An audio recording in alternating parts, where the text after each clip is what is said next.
आपने राजा विक्रम और बेताल का नाम जरूर सुना होगा।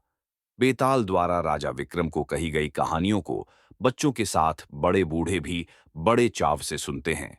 यदि आपने नहीं सुना तो संक्षेप में जान लीजिए। बेताल पचीसी की आरंभिक कहानी बहुत पुरानी बात है। धारा नगरी में गंधर्व सेन नाम के एक राजा राज करते थे। उनकी 4 रानियां तथा 6 लड़के थे। सबके सब बड़े ही चतुर और बलवान थे। उसी में से एक विक्रम थे।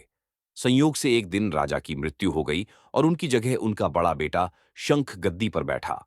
राजा शंख बड़ा विलासी प्रवृत्ति का था। उसका मन राजकाज में नहीं लगता था। उसके विलासिता के कारण राज्य की स्थिति दिन प्रतिदिन बदतर होने लगी। राजकोष घटने लगा। दुश्मनों की नजरें राज्य पर पड़ने लगीं। प्रजा के साथ ही सभी मंत्रीगण चाहते थे कि विक्रम राजा बने। विक्रम से भी राज्य की दुर्दशा देखी नहीं जाती थी। सभी लोग विक्रम के साथ थे। इसके बाद की कहानी सुनिए इस पॉडकास्ट में। राजा विक्रम जब अपने राज्य वापस लौटे, उसके बाद की कहानी कुछ यूं है। भर्तृहरि के राजपाट छोड़कर वन में चले जाने की बात विक्रम को मालूम हुई तो वह लौटकर अपने देश में आया। आधी रात का समय था। जब वह नगर में घुसने लगा तो देव ने उसे रोका। राजा ने कहा, मैं विक्रम हूं। यह मेरा राज्य है। तुम रोकने वाले कौन होते हो? देव बोला, मुझे राजा इंद्र ने इस नगर की चौकसी के लिए भेजा है। तुम सच्चे राजा विक्रम हो तो आओ, पहले मुझसे लड़ो, क्योंकि सिर्फ विक्रम ही मुझे हरा सकता है। दोनों में लड़ाई हुई। राजा ने जरा सी देर में देव को पछाड़ दिया। तब देव बोला, हे राजन, तुमने मुझे हरा दिया। मैं तुम्हें जीवन दान देता हूं। इसके बाद देव ने एक कथा कही। राजन, एक नगर और एक नक्षत्र में तुम 3 आदमी पैदा हुए थे। तुमने राजा के घर में जन्म लिया, दूसरे ने तेली के और तीसरे ने कुम्हार के। तुम यहां का राज्य करते हो। तेली पाताल में राज्य करता था और साथ ही वह महान साधक भी था।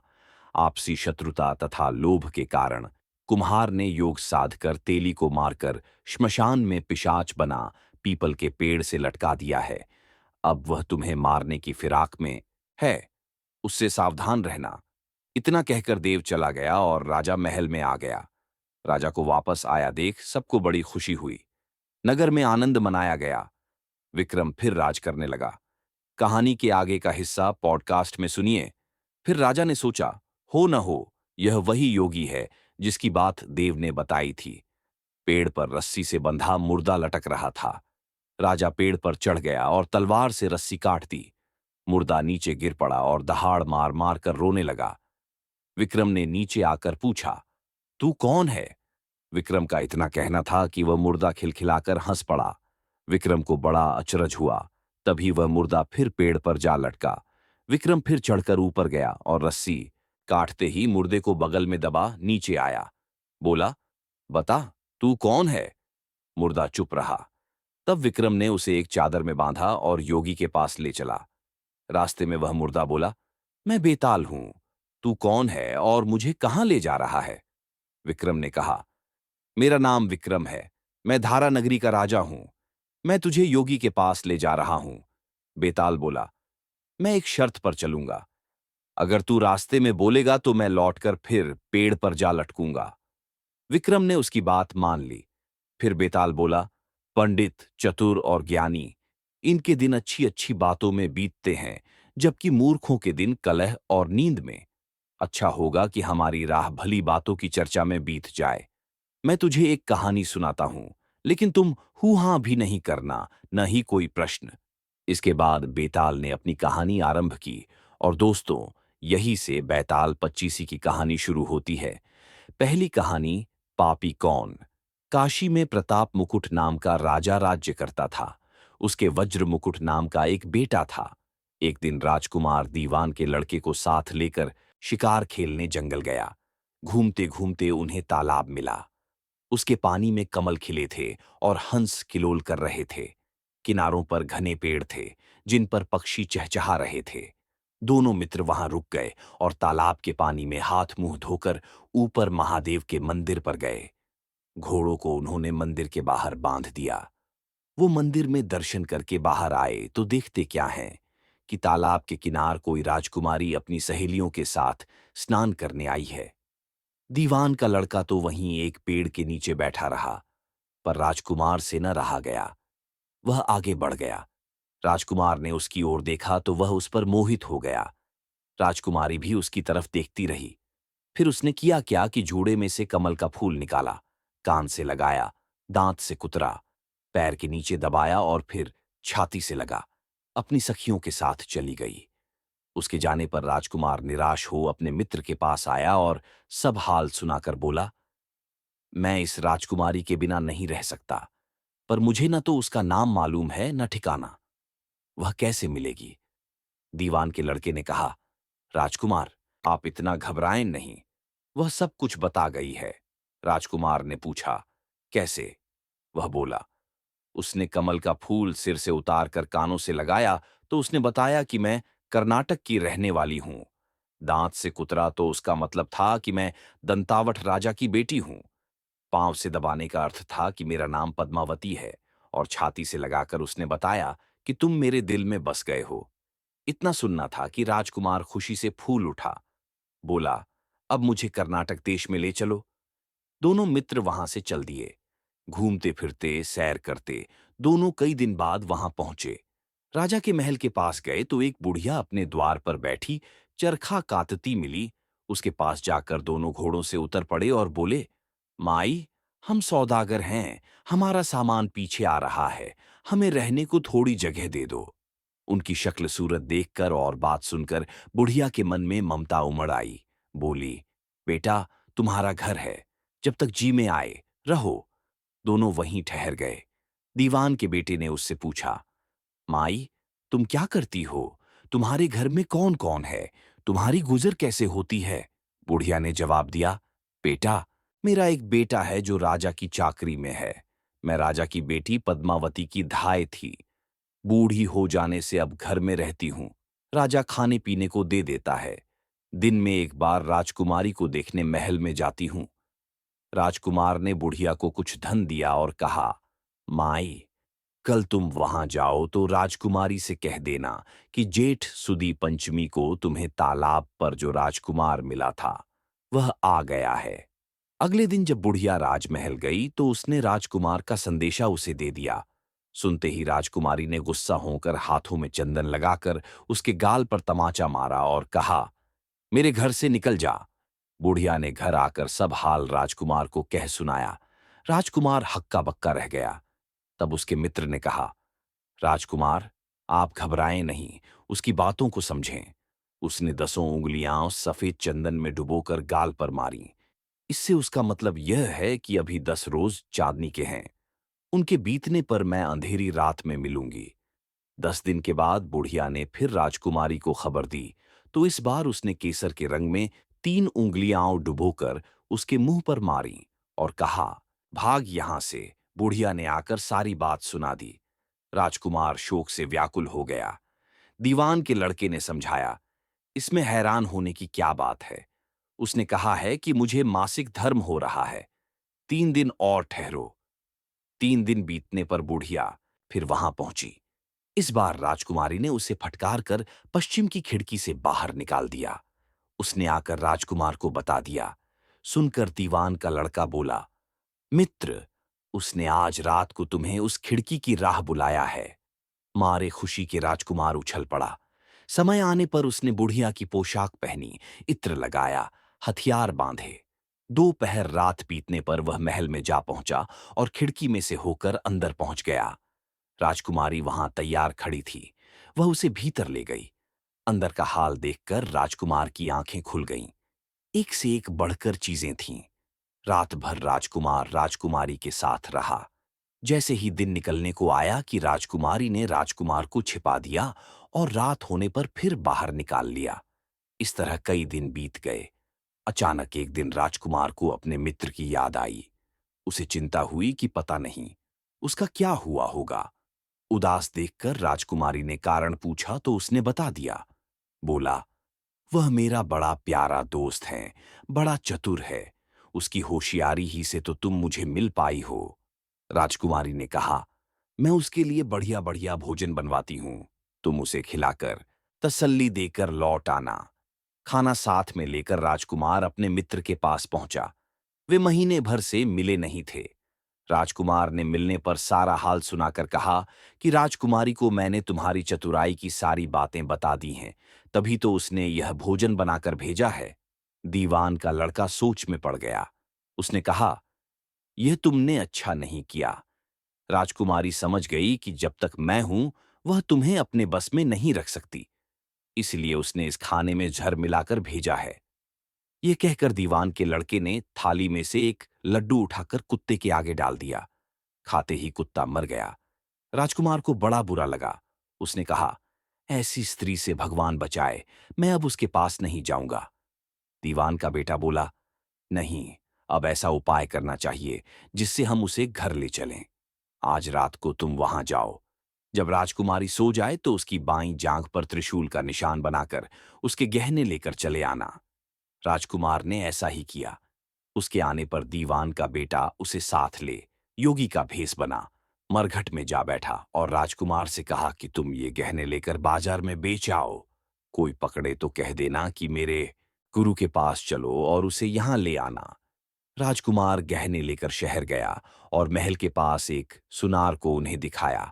देखते ही सुनार ने उन्हें पहचान लिया और कोतवाल के पास ले गया। कोतवाल ने पूछा तो उसने कह दिया कि ये मेरे गुरु ने मुझे दिए हैं। गुरु को भी पकड़वा लिया गया। सब राजा के सामने पहुंचे। राजा ने पूछा, योगी महाराज, ये गहने आपको कहां से मिले? योगी बने दीवान के बेटे ने कहा, महाराज, मैं मसान में काली चौदस को डाकिनी मंत्र सिद्ध कर रहा था कि डाकिनी आई। मैंने उसके गहने उतार लिए और उसकी बाईं जांघ में त्रिशूल का निशान बना दिया। इतना सुनकर राजा महल में गया और उसने रानी से कहा कि पद्मावती की बाईं जांघ पर देखो कि त्रिशूल का निशान तो नहीं है। रानी ने देखा तो सही में निशान था। राजा को बड़ा दुख हुआ। बाहर आकर वह योगी को एक ओर ले जाकर बोला, महाराज, धर्मशास्त्र में खोटी स्त्रियों के लिए क्या दंड है? योगी ने जवाब दिया, राजन, ब्राह्मण, गऊ, स्त्री, लड़का और अपने आसरे में रहने वाले से कोई खोटा काम हो जाए तो उसे देश निकाला दे देना चाहिए। यह सुनकर राजा ने पद्मावती को डोली में बिठाकर जंगल में छुड़वा दिया। राजकुमार और दीवान का बेटा तो ताक में बैठे ही थे। राजकुमारी को अकेली पाकर साथ ले अपने नगर में लौट आए और आनंद से रहने लगे। इतनी बात सुनाकर बेताल बोला, राजन, यह बताओ कि पाप किसको लगा है? विक्रम ने कहा, पाप तो राजा को लगा। दीवान के बेटे ने अपने स्वामी का काम किया। कोतवाल ने राजा का कहना माना और राजकुमार ने अपना मनोरथ सिद्ध किया। राजा ने पाप किया जो बिना विचारे उसे देश निकाला दे दिया। राजा का इतना कहना था कि बेताल फिर उसी पेड़ पर जा लटका। राजा वापस गया और बेताल को लेकर चल दिया। बेताल बोला, विक्रम, तुम बड़े हट्ठी मालूम होते हो, लेकिन कोई बात नहीं, देखता हूं कितने हट्ठी और कितने धैर्यवान हो। दूसरी कहानी। पतिकौन यमुना के किनारे धर्मस्थान नामक एक नगर था। उस नगर में गणाधिप नाम का राजा राज करता था। उसी में केशव नाम का एक ब्राह्मण भी रहता था। ब्राह्मण यमुना के तट पर जप तप किया करता था। उसकी एक पुत्री थी जिसका नाम मालती था। वह बड़ी रूपवती थी। जब वह ब्याह के योग्य हुई तो उसके माता, पिता और भाई को चिंता हुई। संयोग से एक दिन जब ब्राह्मण अपने किसी यजमान की बारात में गया था और भाई पढ़ने गया था, तभी उनके घर में एक ब्राह्मण का लड़का आया। लड़की की मां ने उसके रूप और गुणों को देखकर उससे कहा कि मैं तुमसे अपनी लड़की का ब्याह करूंगी। उधर ब्राह्मण पिता को भी एक दूसरा लड़का मिल गया और उसने उस लड़के को भी यही वचन दे दिया। उधर ब्राह्मण का लड़का जहां पढ़ने गया था, वहां वह एक लड़के से यही वादा कर आया। कुछ समय बाद बाप बेटे घर में इकट्ठे हुए तो देखते क्या हैं कि वहां एक तीसरा लड़का और मौजूद है। दो उनके साथ आए थे। अब क्या हो? ब्राह्मण, उसका लड़का और ब्राह्मणी बड़े सोच में पड़े। दैव योग से हुआ क्या कि लड़की को सांप ने काट लिया और वह मर गई। उसके बाप, भाई और तीनों लड़कों ने बड़ी भाग दौड़ की। झड़ झाड़ने वालों को बुलाया, पर कोई नतीजा न निकला। सब अपनी अपनी करके चले गए। दुखी होकर वे उस लड़की को श्मशान में ले गए और क्रियाकर्म कर आए। तीनों लड़कों में से एक ने तो उसकी हड्डियां चुन लीं और फकीर बनकर जंगल में चला गया। दूसरे ने राख की गठरी बांधी और वहीं झोपड़ी डालकर रहने लगा। तीसरा योगी होकर देश देश घूमने लगा। एक दिन की बात है, वह तीसरा लड़का घूमते घामते किसी नगर में पहुंचा और एक ब्राह्मण के घर भोजन करने बैठा। उस ब्राह्मण का बेटा राजा के यहां सैनिक था। भोजन के दौरान ही कुछ सैनिक ब्राह्मण के बेटे की शव लेकर आए और वो सभी घटना ब्राह्मण को बता दी, जिसके कारण उसका बेटा मरा था। ब्राह्मणी रोने लगी। वह योगी भी भोजन छोड़ उठ खड़ा हुआ। ब्राह्मणी का विलाप उसके पति से नहीं देखा गया। ब्राह्मण के पास उसके पूर्वजों की दी हुई संजीवनी विद्या की पोथी थी। ब्राह्मण ने संजीवनी विद्या की पोथी लाकर जैसे ही एक मंत्र पढ़ा, उसका मरा हुआ लड़का फिर से जीवित हो गया। यह देखकर वह योगी सोचने लगा कि अगर यह पोथी मेरे हाथ पड़ जाए तो मैं भी उस लड़की को फिर से जिला सकता हूं। इसके बाद उसने भोजन किया और वहीं ठहर गया। जब रात को सब खा पी कर सो गए तो वह योगी चुपचाप वह पोथी लेकर चल दिया। जिस स्थान पर उस लड़की को जलाया गया था, वहां जाकर उसने देखा कि दूसरे लड़के वहां बैठे बातें कर रहे हैं। इस लड़के के यह कहने पर कि उसे संजीवनी विद्या की पोथी मिल गई है और वह मंत्र पढ़कर लड़की को जिला सकता है, उन दोनों ने हड्डियां और राख निकाली। ब्राह्मण ने जैसे ही मंत्र पढ़ा, वह लड़की जी उठी। अब तीनों उसके पीछे आपस में झगड़ने लगे। इतना कहकर बेताल बोला, राजन, बताओ कि वह लड़की किसकी स्त्री होनी चाहिए। राजा ने जवाब दिया, जो वहां कुटिया बनाकर रहा उसकी। बेताल ने पूछा, क्यों? विक्रम बोला, जिसने हड्डियां रखीं, वह तो उसके बेटे के बराबर हुआ। जिसने विद्या सीखकर जीवन दान दिया, वह बाप के बराबर हुआ। जो राख लेकर रमा रहा, वही उसकी हकदार है। विक्रम का यह जवाब सुनकर बेताल ने कहा, तुमने बहुत अच्छा गणित किया, परंतु अपनी शर्त भूल गए। और फिर बेताल पीपल के पेड़ पर जा लटका। विक्रम को फिर लौटना पड़ा और जब वह उसे लेकर चला तो बेताल ने फिर एक कहानी सुनाई। तीसरी कहानी पुण्य। किसका वर्धमान नाम के एक नगर में रूपसेन नाम का एक दयालु और न्यायप्रिय राजा राज करता था। एक दिन उसके यहां वीरवर नाम का एक राजपूत नौकरी के लिए आया। राजा ने उससे पूछा कि उसे खर्च के लिए क्या चाहिए, तो उसने जवाब दिया, 1000 तोले सोना। सुनकर सबको बड़ा आश्चर्य हुआ। राजा ने पूछा, तुम्हारे साथ कौन कौन है? उसने जवाब दिया, मेरी स्त्री, बेटा और बेटी। राजा को और भी अचंभा हुआ। आखिर 4 जने इतने धन का क्या करेंगे? फिर भी राजा ने सोचा जरूर कोई कारण होगा और उसने उसकी बात मान ली। उस दिन से वीरवर रोज 1000 तोले सोना भंडारी से लेकर अपने घर आता। उसमें से आधा ब्राह्मणों में बांट देता, बाकी के 2 हिस्से करके एक मेहमानों, वैरागियों और सन्यासियों को देता और दूसरे से भोजन बनवाकर पहले गरीबों को खिलाता। उसके बाद जो बचता उसे स्त्री बच्चों को खिलाता, आप खाता। काम यह था कि शाम होते ही ढाल तलवार लेकर राजा के पलंग की चौकीदारी करता। राजा को जब कभी रात को जरूरत होती, वह हाजिर रहता। एक दिन आधी रात के समय राजा को मरघट की ओर से किसी के रोने की आवाज आई।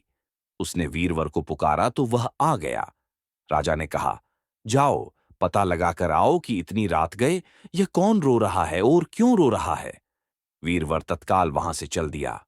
मरघट में जाकर देखता क्या है कि सिर से पांव तक एक स्त्री गहनों से लदी कभी नाचती है, कभी कूदती है और सिर पीट पीट कर रोती है, लेकिन उसकी आंखों से एक बूंद आंसू नहीं निकलती।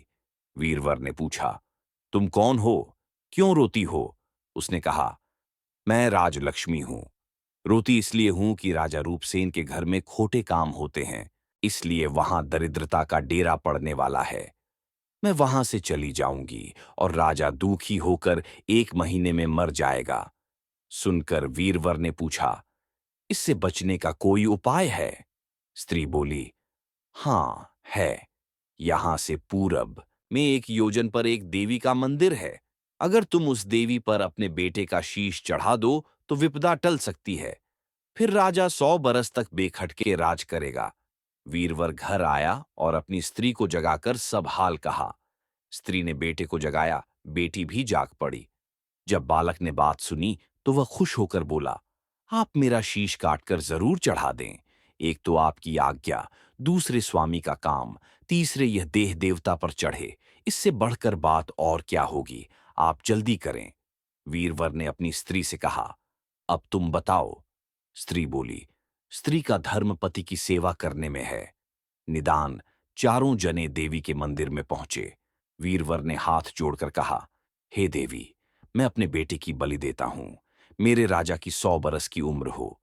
इतना कहकर उसने इतने जोर से खांडा मारा कि लड़के का शीश धड़ से अलग हो गया। भाई का ये हाल देखकर बहन ने भी खांडे से अपना सिर अलग कर डाला। बेटा बेटी चले गए तो दूर की मां ने भी उन्हीं का रास्ता पकड़ा और अपनी गर्दन काट दी। वीरवर ने सोचा कि घर में कोई नहीं रहा तो मैं ही जीकर क्या करूंगा। उसने भी अपना सिर काट डाला। राजा को जब यह मालूम हुआ तो वह वहां आया। उसे बड़ा दुख हुआ कि उसके लिए 4 प्राणियों की जान चली गई। वह सोचने लगा कि ऐसा राज्य करने से धिक्कार है। ये सोच उसने तलवार उठा ली और जैसे ही अपना सिर काटने को हुआ कि देवी ने प्रकट होकर उसका हाथ पकड़ लिया। बोली, राजन, मैं तेरे साहस से प्रसन्न हूं। तू जो वर मांगेगा सो दूंगी। राजा ने कहा, देवी, तुम प्रसन्न हो तो इन चारों को जिला दो। देवी ने अमृत छिड़क कर उन चारों को फिर से जिला दिया। इतना कहकर बेताल बोला, विक्रम, बताओ सबसे ज्यादा पुण्य किसका हुआ? विक्रम बोला, राजा का। बेताल ने पूछा, क्यों? विक्रम ने कहा, इसलिए कि स्वामी के लिए चाकर का प्राण देना धर्म है, लेकिन चाकर के लिए राजा का राजपाट को छोड़ जान को तिनके के समान समझकर देने को तैयार हो जाना बहुत बड़ी बात है। ये सुन बेताल गायब हो गया और पेड़ पर जा लटका। विक्रम दौड़ा दौड़ा वहां पहुंचा और उसे फिर पकड़कर लाया तो बेताल ने चौथी कहानी कही। चौथी कहानी, ज्यादा पापीकौन भोगवती नाम की एक नगरी थी। उसमें राजा रूपसेन राज करता था। उसके पास चिंतामणि नाम का एक तोता था। एक दिन राजा ने उससे पूछा, हमारा ब्याह किसके साथ होगा? तोते ने कहा, मगध देश के राजा की बेटी चंद्रावती के साथ होगा। राजा ने ज्योतिषी को बुलाकर पूछा तो उसने भी यही कहा। उधर मगध देश की राजकन्या के पास एक मैना थी। उसका नाम था मदन मंजरी। एक दिन राजकन्या ने उससे पूछा कि मेरा विवाह किसके साथ होगा, तो उसने कह दिया कि भोगवती नगर के राजा रूपसेन के साथ। इसके बाद दोनों का विवाह हो गया। रानी के साथ उसकी मैना भी आ गई। राजा रानी ने तोता मैना का ब्याह करके उन्हें एक पिंजड़े में रख दिया। एक दिन की बात है, तोता मैना में बहस हो गई। मैना ने कहा, आदमी बड़ा पापी, दगाबाज और अधर्मी होता है। तोते ने कहा, स्त्री झूठी, लालची और हत्यारी होती है। दोनों का झगड़ा बढ़ गया तो राजा ने कहा, क्या बात है, तुम आपस में लड़ते क्यों हो? मैना ने कहा, महाराज, मर्द बड़े बुरे होते हैं। इसके बाद मैना ने एक कहानी सुनाई।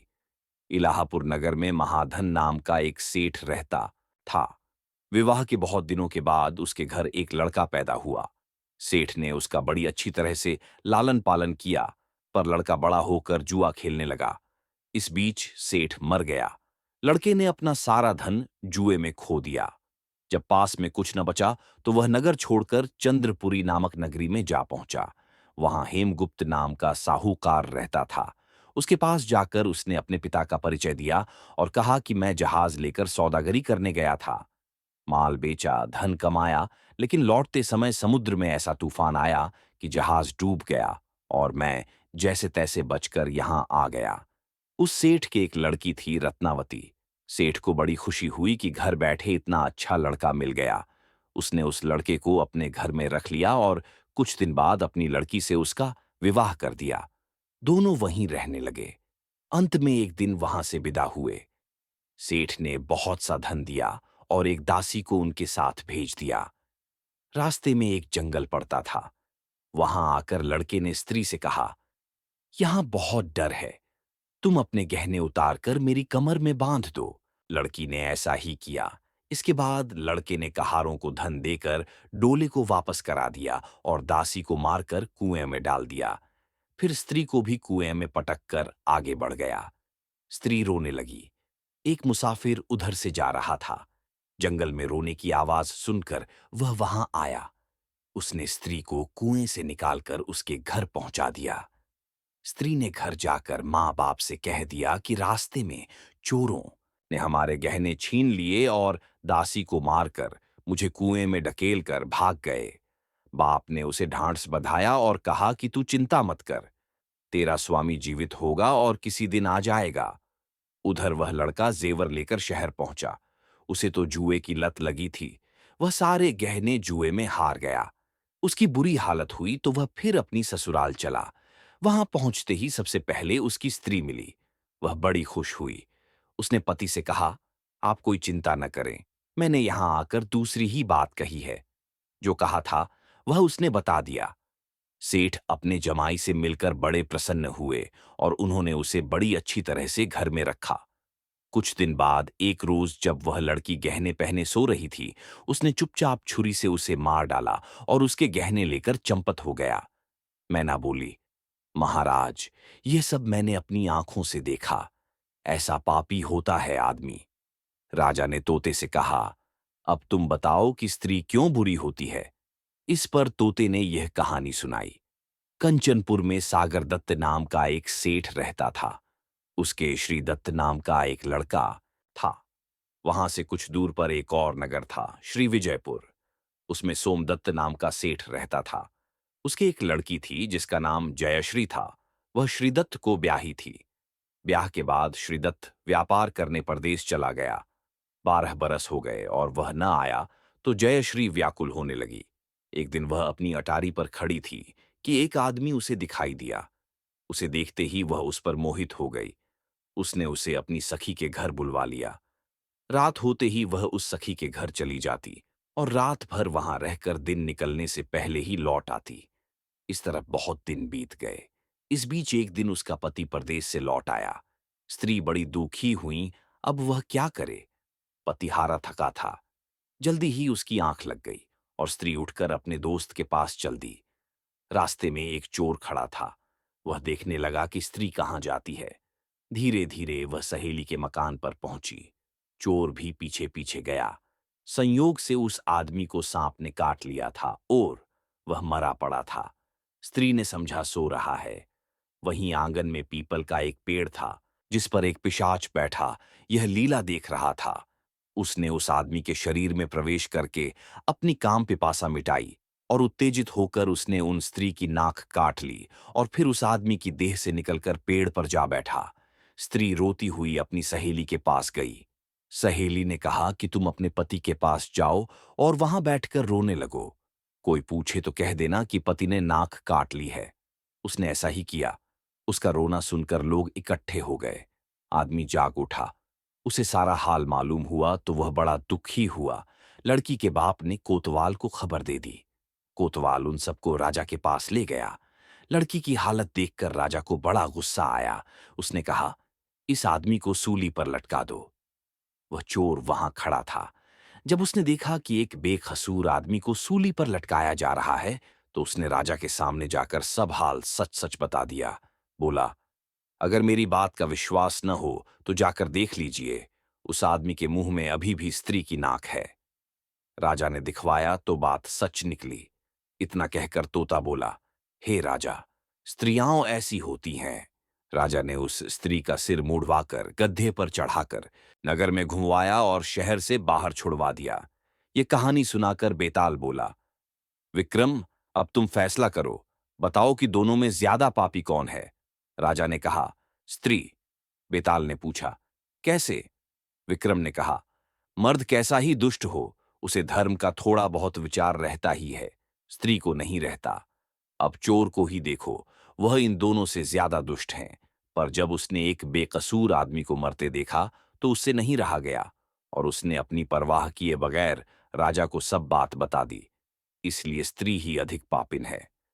राजा के इतना कहते ही बेताल फिर पेड़ पर जा लटका। विक्रमादित्य लौट कर गया और उसे पकड़कर लाया। फिर बेताल ने राजा को चालाकी से अपनी शर्तों में फंसाकर एक और कहानी सुनाई। 5वीं कहानी। असली वर कौन। मगध देश में महाबल नाम का एक राजा राज्य करता था, जिसके महादेवी नाम की बड़ी सुंदर कन्या थी। वह अद्वितीय रूपवती थीं। जब वह विवाह योग्य हुई तो राजा को बहुत चिंता होने लगी। बहुत से राजकुमार आए, लेकिन राजकुमारी को कोई पसंद न आया। राजा ने सोचा, जो राजकुमार शक्तिशाली और गुणवान होगा, उसी से राजकुमारी का विवाह होगा। एक दिन एक राजकुमार राजदरबार में आया और बोला, मैं राजकुमारी का हाथ मांगने आया हूं। राजा ने कहा, मैं अपनी लड़की उसे दूंगा जिसमें सब गुण होंगे।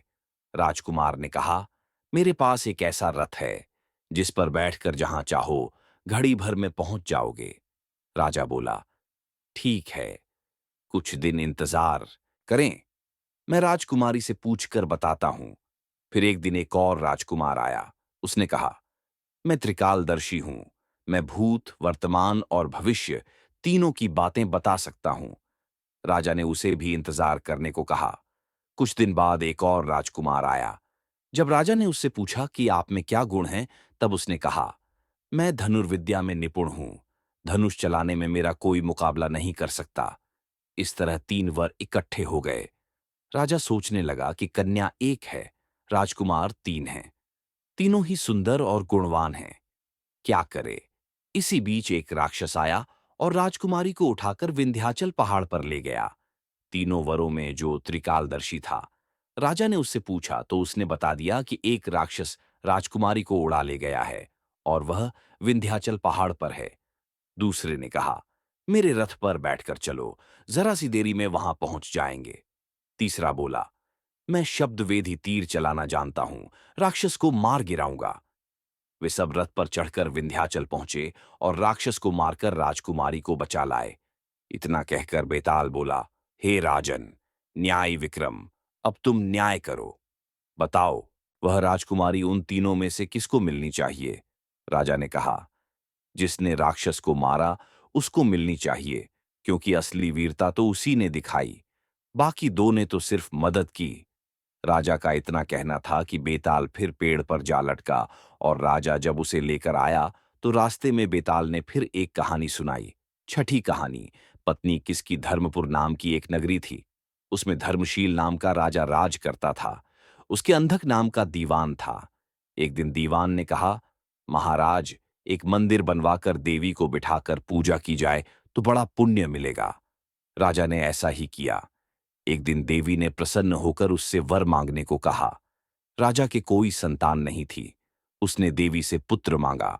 देवी बोली, अच्छी बात है, तुझे बड़ा प्रतापी पुत्र प्राप्त होगा। कुछ दिन बाद राजा को एक लड़का हुआ। सारे नगर में बड़ी खुशी मनाई गई। एक दिन एक धोबी अपने मित्र के साथ उस नगर में आया।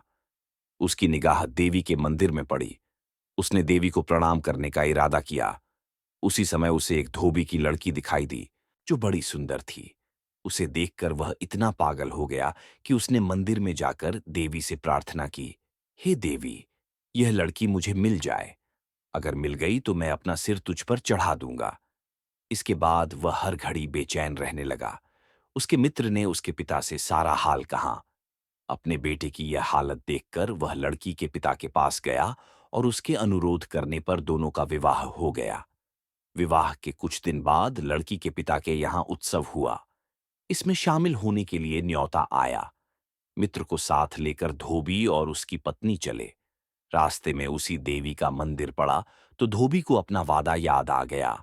उसने मित्र और स्त्री को थोड़ी देर रुकने को कहा और स्वयं जाकर देवी को प्रणाम करके इतने जोर से तलवार मारी कि उसका सिर धड़ से अलग हो गया।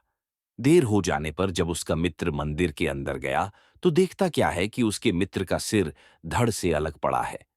उसने सोचा कि यह दुनिया बड़ी बुरी है। कोई यह तो समझेगा नहीं कि इसने अपने आप शीश चढ़ाया है। सब यही कहेंगे कि इसकी सुंदर स्त्री को हड़पने के लिए मैंने इसकी गर्दन काट दी। इससे कहीं मर जाना अच्छा है।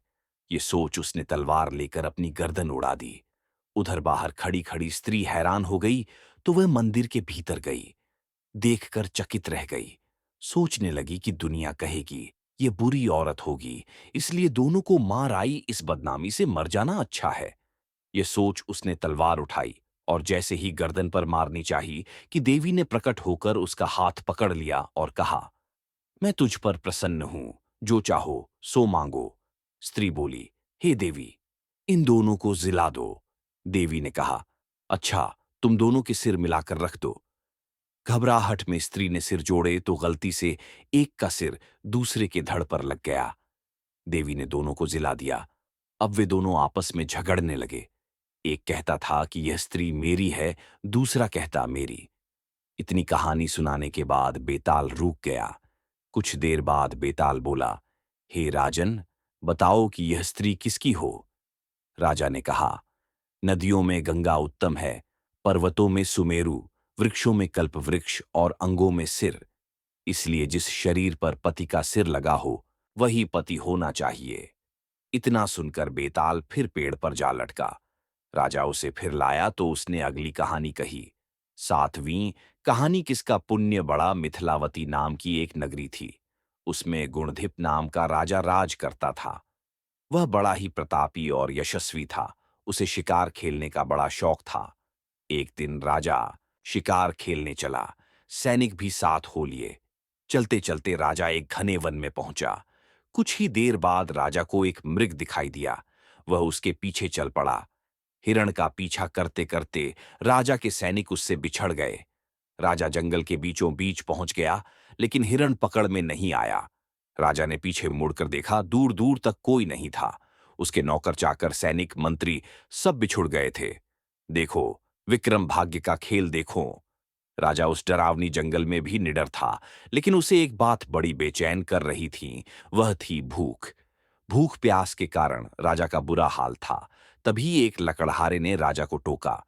राजा ने जब उस सुनसान जंगल में मनुष्य की आवाज सुनी तो बहुत प्रसन्न हुआ। राजा के पूछने पर लकड़हारे ने बताया, वह इस वन में लकड़ी काटने आता है। उसने राजा को भूखा देख अपना भोजन राजा को दिया। राजा अपनी त्रास मिटाने लगा और दोनों में बातचीत शुरू हुई। राजन, सज्जनता हर मनुष्य को एक दूसरे की मदद करने के लिए प्रेरित करती है। और 6 बातें आदमी को हल्का करती हैं। खोटे नर की प्रीति, बिना कारण हंसी, स्त्री से विवाद, असज्जन स्वामी की सेवा, गधे की सवारी और बिना संस्कृत की भाषा। और हे राजा, ये 5 चीजें आदमी के पैदा होते ही विधाता उसके भाग्य में लिख देता है। आयु, कर्म, धन, विद्या और यश।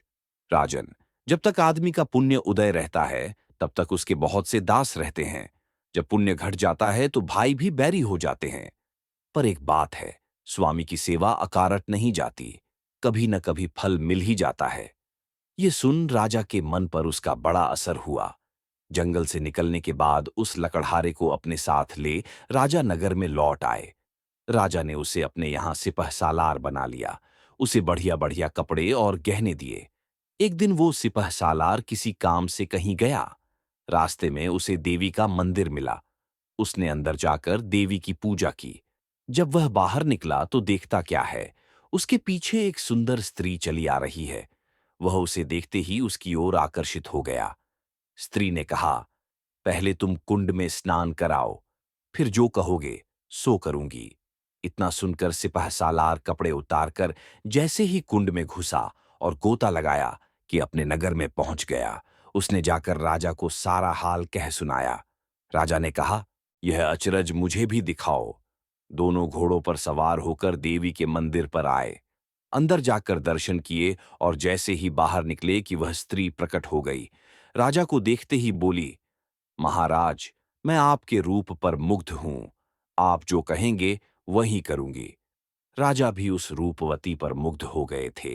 राजा ने संभल कर कहा, ऐसी बात है तो तू मेरे इस सेवक से विवाह कर ले। स्त्री बोली, यह नहीं होगा, मैं तो तुम्हें चाहती हूं।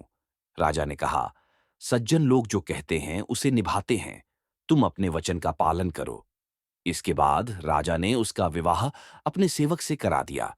इतना कहकर बेताल बोला, हे राजन, यह बताओ कि राजा और सेवक दोनों में से किसका काम बड़ा हुआ, किसकी सज्जनता अधिक थी। राजा ने कहा, नौकर का। बेताल ने पूछा, सो कैसे। राजा बोला, उपकार करना राजा का तो धर्म ही था, इसलिए उसके उपकार करने में कोई खास बात नहीं हुई। लेकिन जिसका धर्म नहीं था उसने उपकार किया तो उसका काम बढ़कर हुआ, इसलिए लकड़हारा की ही सज्जनता ज्यादा है। इतना सुनकर बेताल फिर पेड़ पर जा लटका और राजा जब उसे पूर्ण लेकर चला तो उसने राजा को राह में फिर एक कहानी सुनाई। 8वीं कहानी, सबसे बढ़कर कौन अंग देश के एक गांव में एक धनी ब्राह्मण रहता था। उसके 3 पुत्र थे। एक बार ब्राह्मण ने एक यज्ञ करना चाहा। उसके लिए एक समुद्री कछुए की जरूरत हुई। उसने तीनों भाइयों को कछुआ लाने को कहा। वे तीनों समुद्र पर पहुंचे। वहां उन्हें एक कछुआ मिल गया। बड़े ने कहा, मैं भोजन चंग हूं, इसलिए कछुए को नहीं छूऊंगा। मझला बोला, मैं नारी चंग हूं, मैं नहीं ले जाऊंगा। सबसे छोटा बोला, मैं शैया चंग हूं, सो मैं नहीं ले जाऊंगा। वे तीनों इस बहस में पड़ गए कि उनमें कौन बढ़कर है। जब वे आपस में इसका फैसला न कर सके तो राजा के पास पहुंचे। राजा ने कहा, आप लोग रुकें, मैं तीनों की अलग अलग जांच करूंगा। इसके बाद राजा ने बढ़िया भोजन तैयार कराया और तीनों खाने बैठे। सबसे बड़े ने कहा, मैं खाना नहीं खाऊंगा, इसमें मुर्दे की गंध आती है। वह उठकर चला। राजा ने पता लगाया तो मालूम हुआ कि वह भोजन श्मशान के पास के खेत का बना था। राजा ने कहा, तुम सचमुच भोजन चंग हो, तुम्हें भोजन की पहचान है। रात के समय राजा ने एक सुंदर स्त्री को मझले भाई के पास भेजा। ज्यों ही वह वहां पहुंची कि मझले भाई ने कहा, इसे हटाओ यहां से, इसके शरीर से बकरी की दूध की गंध आती है। राजा ने यह सुनकर पता लगाया तो मालूम हुआ कि वह स्त्री बचपन में बकरी के दूध पर पली थी। राजा बड़ा खुश हुआ और बोला, तुम सचमुच नारी चंग हो। इसके बाद उसने तीसरे भाई को सोने के लिए 7 गद्दों का पलंग दिया। जैसे ही वह उस पर लेटा कि एकदम चीख कर उठ बैठा। लोगों ने देखा, उसकी पीठ पर एक लाल रेखा खींची थी। राजा को खबर मिली तो उसने बिछौने को दिखवाया। 7 गद्दों के नीचे उसमें एक बाल निकला। उसी से उसकी पीठ पर लाल लकीर हो गई थी। राजा को बड़ा अचरज हुआ। उसने तीनों को 1-1 लाख अशर्फियां दी। अब वे तीनों कछुए को ले जाना भूल गए, वहीं आनंद से रहने लगे। इतना कहकर बेताल बोला, हे राजन, तुम बताओ, उन तीनों में से बढ़कर कौन था। राजा ने कहा, मेरे विचार से सबसे बढ़कर शैया चंग था, क्योंकि उसकी पीठ पर बाल का निशान दिखाई दिया और ढूंढने पर बिस्तर में बाल पाया भी गया। बाकी 2 के बारे में तो यह कहा जा सकता है कि उन्होंने किसी से पूछकर जान लिया होगा। इतना सुनते ही बेताल फिर पेड़ पर जा लटका। राजा लौटकर वहां गया और उसे लेकर लौटा तो उसने अगली कहानी कही। नवीन, कहानी सर्वश्रेष्ठ वर कौन। छम्मापुर नाम का एक नगर था, जिसमें चंपकेश्वर नाम का राजा राज करता था। उसके सुलोचना नाम की रानी थी और शशिबाला नाम की लड़की। राजकुमारी यथा नाम तथा गुण थी। जब वह बड़ी हुई तो उसका रूप और निखर गया। उसके यौवन के चर्चे दूर दूर तक होने लगे। राजा और रानी को उसके विवाह की चिंता हुई। चारों ओर इसकी खबर फैल गई। आस पड़ोस के देशों से रिश्ते आने लगे। दूर दराज के बहुत से राजाओं ने अपनी अपनी तस्वीरें बनवाकर भेजी, पर राजकुमारी ने किसी को भी पसंद न किया। राजा ने कहा, बेटी, कहो तो स्वयंवर करूं, लेकिन वह राजी नहीं हुई। आखिर राजा ने तय किया कि वह उसका विवाह उस आदमी के साथ करेगा जो रूप, बल और ज्ञान इन तीनों में बढ़ा चढ़ा होगा। संयोगवश एक दिन राजा के पास 4 देश के 4 वर आए। वैशाली के राजकुमार ने कहा, मेरे जैसा रेशम का वस्त्र कोई तैयार नहीं कर सकता। मैं एक कपड़ा बनाकर 5 लाख में बेचता हूं। इस विद्या को मेरे अलावा और कोई नहीं जानता। और उसने राजा को कई रेशमी वस्त्र दिए। सभी वस्त्रों की चमक दमक देखकर आश्चर्यचकित रह गए। अवंती के राजकुमार ने कहा, मैं जल थल के पशुओं की भाषा जानता हूं। इसके साथ ही मैं शरीर के सभी अंगों के बारे में भी जानता हूं। राजकुमारी को कभी शारीरिक कष्ट नहीं होगा। चोल देश के राजकुमार ने कहा, मैं शब्दवेधी तीर चलाना जानता हूं। धनुर्विद्या में मुझे कोई परास्त नहीं कर सकता। बंग देश के राजकुमार ने कहा, मैं इतना शास्त्र पढ़ा हूं कि मेरा कोई मुकाबला नहीं कर सकता। मुझे वेदों तथा पुराणों से लेकर गीता तक सभी कंठस्थ हैं। चारों की बातें सुनकर राजा सोच में पड़ गए। वे सुंदरता में भी एक से एक बढ़कर थे। उसने राजकुमारी को बुलाकर उनके गुण और रूप का वर्णन किया, पर वह चुप रही। इतना कहकर बेताल बोला, राजन, तुम बताओ कि राजकुमारी को किससे विवाह करना चाहिए। नहीं बताओगे तो तुम्हारी खोपड़ी फट जाएगी। ये मेरा श्राप है। विक्रम बोला, जो कपड़ा बनाकर बेचता है वह शूद्र है। जो पशुओं की भाषा तथा शरीर के अंगों की जानकारी रखता है वह वैश्य है। जो शास्त्र पढ़ा है ब्राह्मण है। पर जो शब्दवेधी तीर चलाना जानता है वह राजकुमारी का सजातीय है और उसके योग्य है। राजकुमारी उसी को मिलनी चाहिए। राजा के इतना कहते ही बेताल भयानक अट्टहास करते हुए गायब हो गया। विक्रम फिर उसके पीछे पीछे पीपल के पेड़ की तरफ चल पड़े। 10वीं कहानी सबसे अधिक त्यागी कौन। गांधार देश में ब्रह्मदत्त नाम का राजा राज करता। उसके राज्य में एक वैश्य था जिसका नाम हिरण्यदत्त था। उसके मदन सेना नाम की एक कन्या थी। एक दिन मदन सेना अपनी सखियों के साथ बाग में गई। वहां संयोग से सोमदत्त नामक सेठ का लड़का धर्मदत्त अपने मित्र के साथ आया हुआ था।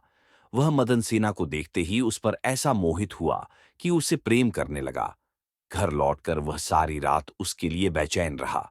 अगले दिन वह फिर बाग में गया। मदन सेना वहां अकेली बैठी थी। उसके पास जाकर धर्मदत्त ने अपने प्रेम का प्रस्ताव रखा, परंतु मदन सेना ने इनकार कर दिया। बहुत कहने पर भी जब मदन सेना न मानी तब उसने कहा, तुम मुझसे प्यार नहीं करोगी तो मैं प्राण दे दूंगा। और पास ही बह रही एक नदी में कूद गया। कुछ देर तक तो मदन सेना सोचती रही कि जब डूबने लगेगा तो खुद तैरकर बाहर निकल आएगा। लेकिन जब युवक डूबने के पश्चात भी तैरकर बाहर नहीं आया, तब मदन सेना नदी में कूद पड़ी और उस युवक को बचा लाए। तुम कितने मूर्ख हो। यदि नदी में डूब जाते तो तुम तैरकर बाहर क्यों नहीं आए। मैं तुम्हारे बिना जीवित नहीं रह सकता।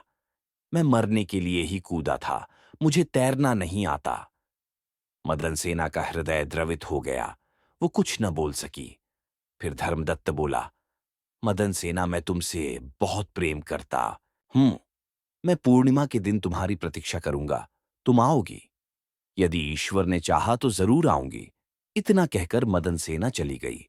उधर मदन सेना को देखने उसके घर लड़के वाले आए हुए थे। मदन सेना के माता पिता को लड़का बहुत पसंद था और उन सभी को मदन सेना। बात कुछ ऐसी थी कि लड़के की दादी का अंत समय निकट था और वो मरने से पहले अपने पोते का विवाह होते देखना चाहती थी। इसलिए आनन फानन में 2 दिनों में ही विवाह संपन्न करने का फैसला लिया गया। मदन सेना अपने माता पिता की इच्छा को इनकार न कर सकी। उसका विवाह हो गया और वह जब अपने पति के पास गई तो उदास होकर बोली, आप मुझ पर विश्वास करें और मुझे अभय दान दें तो एक बात कहूं। पति ने विश्वास दिलाया तो उसने सारी बात कह सुनाई। सुनकर पति ने उसे चरित्रहीन समझा और उसे मन ही मन त्याग कर उसने जाने की आज्ञा दे दी और उसके पीछे पीछे चल पड़ा। मदन सेना अच्छे अच्छे कपड़े और गहने पहनकर चली। रास्ते में उसे एक चोर मिला। उसने उसका आंचल पकड़ लिया। मदन सेना ने कहा, तुम मुझे छोड़ दो। मेरे गहने लेना चाहते हो तो लो। चोर बोला, मैं तो तुम्हें चाहता हूं। मदन सेना ने उसे सारा हाल कहा। पहले मैं वहां हो आऊं, तब तुम्हारे पास आऊंगी। चोर ने उसे छोड़ दिया और वह भी उसके पीछे पीछे चल पड़ा। मदन सेना धर्मदत्त के पास पहुंची। उसे देखकर वह बड़ा खुश हुआ और उसने पूछा, तुम अपने पति से बचकर कैसे आई। मदन सेना ने सारी बात सच सच कह दी। धर्मदत्त पर उसका बड़ा गहरा असर पड़ा। उसे मदन सेना के साथ समय बिताना अच्छा नहीं लग रहा था। उसने मदन सेना को समझाकर वापस उसे घर जाने को कहा। मदन सेना चल पड़ी। फिर वह चोर के पास आई। चोर सब कुछ जानकर बड़ा प्रभावित हुआ और उसे अपने आप पर ग्लानि महसूस हुई। उसने मदन सेना को बिना कुछ किए जाने दिया। इस प्रकार मदन सेना सबसे बचकर पति के पास आ गई। पति ने भी सारा हाल देख लिया था। वह बहुत प्रसन्न हुआ और उसके साथ आनंद से रहने लगा। इतना कहकर बेताल बोला, बताओ विक्रम, बताओ, अब तुम्हारा न्याय क्या कहता है। पति, धर्मदत्त और चोर, इनमें से कौन अधिक त्यागी है। विक्रम ने कहा, जो त्याग बिना स्वार्थ के किया जाता है वही सच्चा त्याग कहलाता है। चोर का त्याग ही सबसे बड़ा त्याग है। मदन सेना का पति तो उसे दूसरे आदमी पर रुझान होने से त्याग देता है। धर्मदत्त उसे इसलिए छोड़ता है कि उसका मन बदल गया था। फिर उसे यह डर भी रहा होगा कि कहीं उसका पति उसे राजा से कहकर दंड न दिलवा दे। लेकिन चोर का किसी को पता न था। फिर भी उसने उसे छोड़ दिया। न तो गहने ही लिए, इसलिए वह उन दोनों से अधिक त्यागी था। राजा का यह जवाब सुनकर बेताल बोला, तुम सच में बड़े न्यायी हो। तुम्हारा न्याय विश्व में अमर होगा। और फिर पेड़ पर जा लटका। राजा विक्रमादित्य फिर उसके पीछे तेज कदमों से चल पड़े। सबसे अधिक सुकुमार कौन? बेताल 25वीं 11वीं कहानी। गौड़ देश में वर्धमान नाम का एक नगर था, जिसमें गुणशेखर नाम का राजा राज करता था। उसके अभयचंद्र नाम का दीवान था। उस दीवान के समझाने से राजा ने अपने राज्य में शिव और विष्णु की पूजा, गोदान, भूदान, पिंडदान आदि सब बंद कर दिए। नगर में डोंडी पिटवा दी कि जो कोई ये काम करेगा, उसका सब कुछ छीनकर उसे नगर से निकाल दिया जाएगा। एक दिन दीवान ने कहा, महाराज, अगर कोई किसी को दुख पहुंचाता है और उसके प्राण लेता है तो पाप से उसका जन्म मरण नहीं छूटता। वह बार बार जन्म लेता और मरता है। इससे मनुष्य का जन्म पाकर धर्म बढ़ाना चाहिए। आदमी को हाथी से लेकर चींटी तक सबकी रक्षा करनी चाहिए। जो लोग दूसरों के दुख को नहीं समझते और उन्हें सताते हैं, उनकी इस पृथ्वी पर उम्र घटती जाती है और वे लूले लंगड़े, काने बौने होकर जन्म लेते हैं। राजा ने कहा, ठीक है। अब दीवान जैसे कहता, राजा वैसे ही करता। दैव योग से एक दिन राजा मर गया। उसकी जगह उसका बेटा धर्मराज गद्दी पर बैठा। एक दिन उसने किसी बात पर नाराज होकर दीवान को नगर से बाहर निकलवा दिया। कुछ दिन बाद एक बार वसंत ऋतु में वह इंदुलेखा, तारावली और मृगांकवती, इन तीनों रानियों को लेकर बाग में गया। वहां जब उसने इंदुलेखा के बाल पकड़े तो उसके कान में लगा हुआ कमल उसकी जांघ पर गिर गया। कमल के गिरते ही उसकी जांघ में घाव हो गया और वह बेहोश हो गई। बहुत इलाज हुआ, तब वह ठीक हुई। इसके बाद एक दिन की बात कि तारावली ऊपर खुले में सो रही थी। चांद निकला। जैसे ही उसकी चांदनी तारावली के शरीर पर पड़ी, फफोले उठ आए। कई दिन के इलाज के बाद उसे आराम हुआ।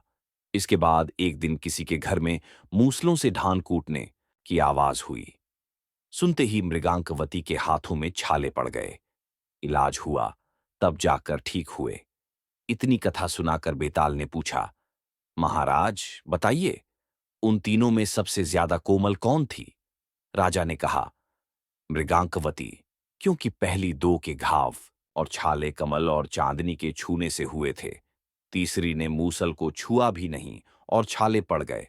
वही सबसे अधिक सुकुमार हुई। राजा के इतना कहते ही बेताल 9-2-11 हो गया। राजा बेचारा फिर मसान में गया और जब वह उसे लेकर चला तो उसने एक और कहानी सुनाई। दीवान की मृत्यु क्यों? बेताल 25वीं 12वीं कहानी। किसी जमाने में अंगदेश में यशकेतु नाम का राजा था। उसके दीर्घदर्शी नाम का बड़ा ही चतुर दीवान था। राजा बड़ा विलासी था। राज्य का सारा बोझ दीवान पर डालकर वह भोग में पड़ गया। दीवान को बहुत दुख हुआ। उसने देखा कि राजा के साथ सब जगह उसकी निंदा होती है, इसलिए वह तीर्थ का बहाना करके चल पड़ा। चलते चलते रास्ते में उसे एक शिव मंदिर मिला। उसी समय निशिदत्त नाम का एक सौदागर वहां आया और दीवान के पूछने पर उसने बताया कि वह सुवर्ण द्वीप में व्यापार करने जा रहा है। दीवान भी उसके साथ हो लिया। दोनों जहाज पर चढ़कर सुवर्ण द्वीप पहुंचे और वहां व्यापार करके धन कमाकर लौटे। रास्ते में समुद्र में एक दीवान को एक कृल्प वृक्ष दिखाई दिया। उसकी मोटी मोटी शाखाओं पर रत्नों से जुड़ा एक पलंग बिछा था। उस पर एक रूपवती कन्या बैठी वीणा बजा रही थी। थोड़ी देर बाद वह गायब हो गई। पेड़ भी नहीं रहा। दीवान बड़ा चकित हुआ। दीवान ने अपने नगर में लौटकर सारा हाल कह सुनाया। इस बीच इतने दिनों तक राज्य को चलाकर राजा सुधर गया था और उसने विलासिता छोड़ दी थी। दीवान की कहानी सुनकर राजा उस सुंदरी को पाने के लिए बेचैन हो उठा और राज्य का सारा काम दीवान पर सौंपकर तपस्वी का भेष बनाकर वहीं पहुंचा। पहुंचने पर उसे वही कल्पवृक्ष और वीणा बजाती कन्या दिखाई दी। उसने राजा से पूछा, तुम कौन हो? राजा ने अपना परिचय दे दिया। कन्या बोली, मैं राजा मृगांकसेन की कन्या हूं। मृगांकवती मेरा नाम है। मेरे पिता मुझे छोड़कर न जाने कहां चले गए। राजा ने उसके साथ विवाह कर लिया। कन्या ने यह शर्त रखी कि वह हर महीने के शुक्ल पक्ष और कृष्ण पक्ष की चतुर्दशी और अष्टमी को कहीं जाया करेगी और राजा उसे रोकेगा नहीं। राजा ने यह शर्त मान ली। इसके बाद कृष्ण पक्ष की चतुर्दशी आई तो राजा से पूछकर मृगांकवती वहां से चली। राजा भी चुपचाप पीछे पीछे चल दिया। अचानक राजा ने देखा कि एक राक्षस निकला और उसने मृगांकवती को निगल लिया। राजा को बड़ा गुस्सा आया और उसने राक्षस का सिर काट डाला। मृगांकवती उसके पेट से जीवित निकल आई। राजा ने उससे पूछा कि यह क्या माजरा है। तो उसने कहा, महाराज, मेरे पिता मेरे बिना भोजन नहीं करते थे। मैं अष्टमी और चतुर्दशी के दिन शिव पूजा यहाँ करने आती थी। एक दिन पूजा में मुझे बहुत देर हो गई। पिता को भूखा रहना पड़ा। देर से जब मैं घर लौटी तो उन्होंने गुस्से में मुझे शाप दे दिया कि अष्टमी और चतुर्दशी के दिन जब मैं पूजन के लिए आया करूंगी तो एक राक्षस मुझे निगल जाया करेगा और मैं उसका पेट चीर कर निकला करूंगी। जब मैंने उनसे शाप छुड़ाने के लिए बहुत अनुनय की तो वह बोले, जब अंग देश का राजा तेरा पति बनेगा और तुझे राक्षस से निगली जाते देखेगा तो वह राक्षस को मार देगा, तब तेरे शाप का अंत होगा। इसके बाद राजा उसे लेकर नगर में आया। दीवान ने यह देखा तो उसका हृदय फट गया और वह मर गया। इतना कहकर बेताल ने पूछा, हे राजन, ये बताओ कि स्वामी की इतनी खुशी के समय दीवान का हृदय फट गया। राजा ने कहा, इसलिए कि उसने सोचा कि राजा फिर स्त्री के चक्कर में पड़ गया और राज्य की दुर्दशा होगी। राजा का इतना कहना था कि बेताल फिर पेड़ पर जा लटका। राजा ने वहां जाकर फिर उसे साथ लिया तो रास्ते में बेताल ने यह कहानी सुनाई। अपराधी कौन? बेताल, 25वीं 13वीं कहानी। बनारस में देवस्वामी नाम का एक ब्राह्मण रहता था। उसके हरिदास नाम का पुत्र था। हरिदास की बड़ी सुंदर पत्नी थी। नाम था लावण्यवती। एक दिन वे महल के ऊपर छत पर सो रहे थे कि आधी रात के समय एक गंधर्व कुमार आकाश में घूमता हुआ उधर से निकला।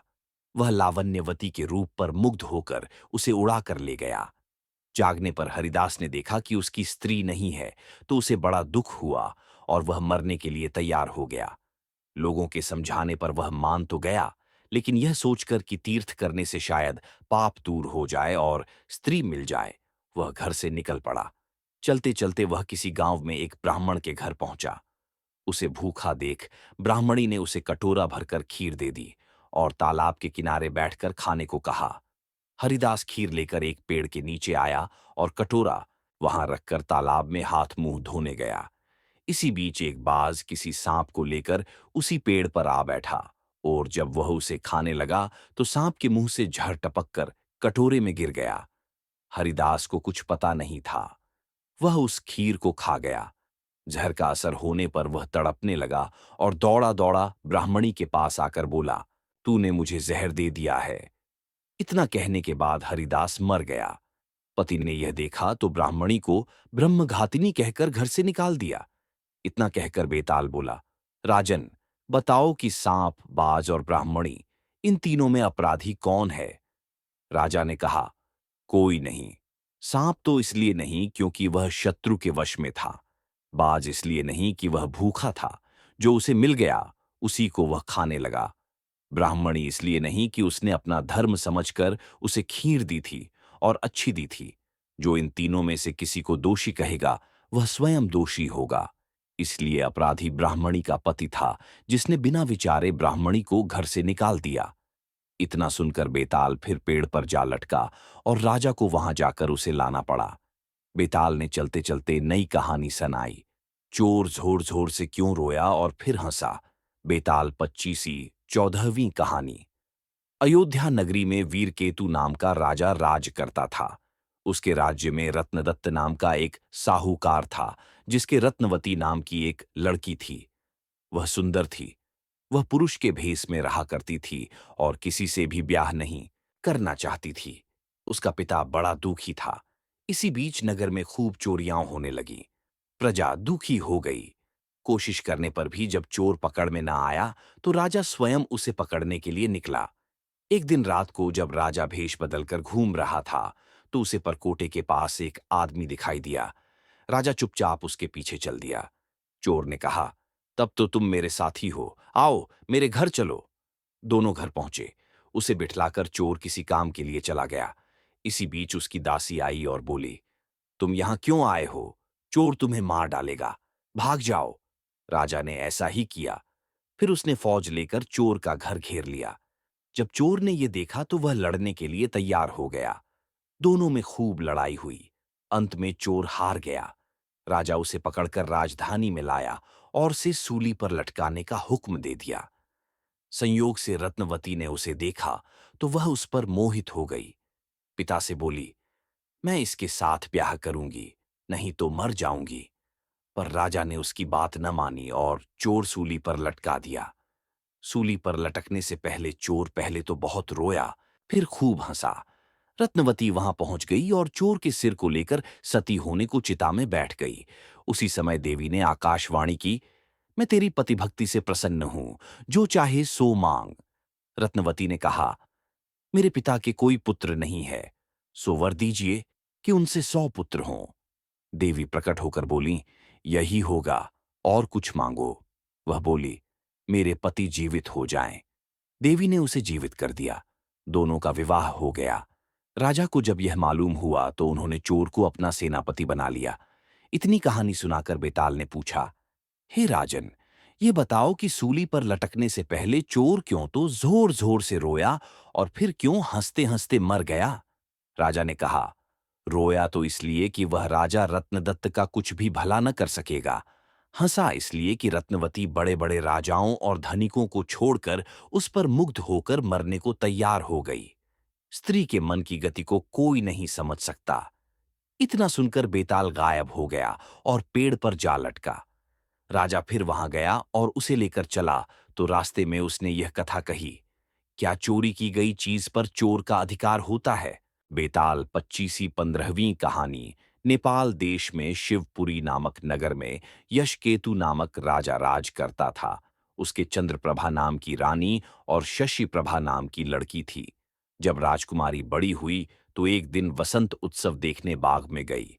वहां एक ब्राह्मण का लड़का आया हुआ था। दोनों ने एक दूसरे को देखा और प्रेम करने लगे। इसी बीच एक पागल हाथी वहां दौड़ता हुआ आया। ब्राह्मण का लड़का राजकुमारी को उठाकर दूर ले गया और हाथी से बचा दिया।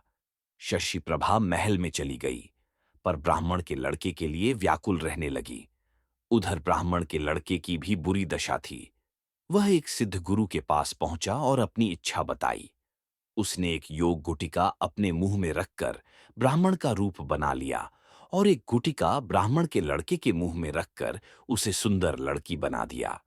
राजा के पास जाकर कहा, मेरा एक ही बेटा है, उसके लिए मैं इस लड़की को लाया था, पर लड़का न जाने कहां चला गया। आप इसे यहां रख लें, मैं लड़के को ढूंढने जाता हूं, मिल जाने पर इसे ले जाऊंगा। सिद्धगुरु चला गया और लड़की के भेष में ब्राह्मण का लड़का राजकुमार के पास रहने लगा। धीरे धीरे दोनों में बड़ा प्रेम हो गया। एक दिन राजकुमारी ने कहा, मेरा दिल बड़ा दुखी रहता है। एक ब्राह्मण के लड़के ने पागल हाथी से मरे प्राण बचाए थे। मेरा मन उसी में रमा है। इतना सुनकर उसने गुटिका मुंह से निकाल ली और ब्राह्मण कुमार बन गया। राजकुमार उसे देखकर बहुत प्रसन्न हुई। तब से वह रात को रोज गुटिका निकालकर लड़का बन जाता, दिन में लड़की बना रहता। दोनों ने चुपचाप विवाह कर लिया। कुछ दिन बाद राजा के साले की कन्या मृगांक दत्ता का विवाह दीवान के बेटे के साथ होना तय हुआ। राजकुमारी अपने कन्या रूपधार ब्राह्मण कुमार के साथ वहां गई। संयोग से दीवान का पुत्र उस बनावटी कन्या पर रींझ गया। विवाह होने पर वह मृगांक दत्ता को घर तो ले गया, लेकिन उसका हृदय उस कन्या के लिए व्याकुल रहने लगा। उसकी यह दशा देखकर दीवान बहुत हैरान हुआ। उसने राजा को समाचार भेजा। राजा आया।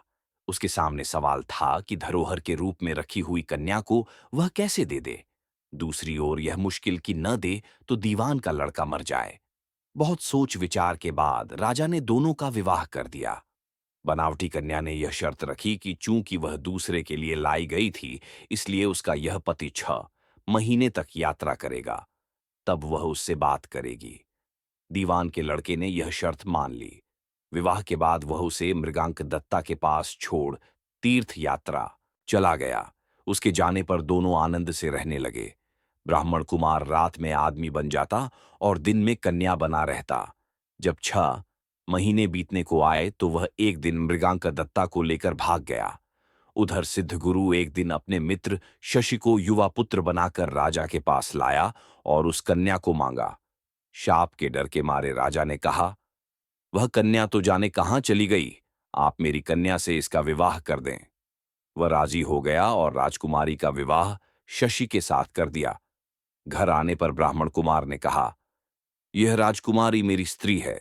मैंने इससे गंधर्व रीति से विवाह किया है। शशि ने कहा, यह मेरी स्त्री है क्योंकि मैंने सबके सामने विधिपूर्वक ब्याह किया है। बेताल ने पूछा, शशि दोनों में से किसकी पत्नी है? राजा ने कहा, मेरी राय में वह शशि की पत्नी है, क्योंकि राजा ने सबके सामने विधिपूर्वक विवाह किया था। ब्राह्मण कुमार ने तो चोरी से ब्याह किया था। चोरी की चीज पर चोर का अधिकार नहीं होता। इतना सुनना था कि बेताल गायब हो गया और राजा को जाकर फिर उसे लाना पड़ा। रास्ते में बेताल ने फिर एक कहानी सुनाई। सबसे बड़ा काम किसने किया? बेताल 25वीं 16वीं कहानी। हिमाचल पर्वत पर गंधर्वों का एक नगर था जिसमें जीमूत केतु नामक राजा राज करता था। उसके एक लड़का था जिसका नाम जीमूत वाहन था।